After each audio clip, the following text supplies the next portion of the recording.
আর দেখো এই কলা গাছটা দেখো কত নিচে আছে আর কতটা ঘাস উপরে ভেঙে গেছে ঝড়গুন্ডা। বন্ধুরা যদি মনে করা হয় যদি কোনো এখানে যদি নুকায় থাকে তো কোনো করার নেই, কোনো দেখা যাবে না, কারণ এইখান থেকে দেখা একদম কিচ্ছু দেখা যায় নাই। যদি কেউ মনে করে যে আমি এখানে নুকায় থাকবো সারাদিন, তাই দেখো কিচ্ছু দেখাচ্ছে না। দেখো ওইখান থেকে এইগুলাই চারদিকে শুধু কলা কলা কলা গাছই লাগা আছে চারদিকে। বাপরে বন্ধুরা তুমি ভাবো শুধু এতটা এতটা ঘাস, এরা যদি কাটা না হয় তাহলে কিচ্ছু হবে না। বন্ধুরা এটা হচ্ছে আঁঠি থেকে আম গাছ, যেটা আমরা আঁঠি ফেলে নিয়ে যে আম গাছটা আগে লাগাইছিলি, এখন তো যেমনি আছে তেমনি আছে, যাই হোক মরে নাই, এটা বড় কথা, না তখন যদি মরতে হলে সবাই চলে যেত। আর দেখো বন্ধুরা এইটা হচ্ছে গেড়ুয়া আছে আমাদের, ঠিক আছে। হে কেমন আছো?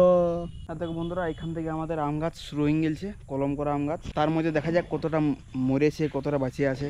তো এদিকে একটা দুটা, এটা ঠিক আছে, এটাও ঠিক আছে। বন্ধুরা একবার আম গাছটা দেখুন না একবার, মানে আম গাছটা কি লাগবে, আমার ডাউটই লেগেছে। হ্যাঁ দেখো বন্ধুরা এই আম গাছটা মোটামুটি মরার দিকেই আছে। এইটা দেখো পাতাগুলো পুরো শুকাই গেছে একদম। এই যে ওইখানে ছিলি আমরা, এখন এইখানে চলে আসছি। এদিকেও একটা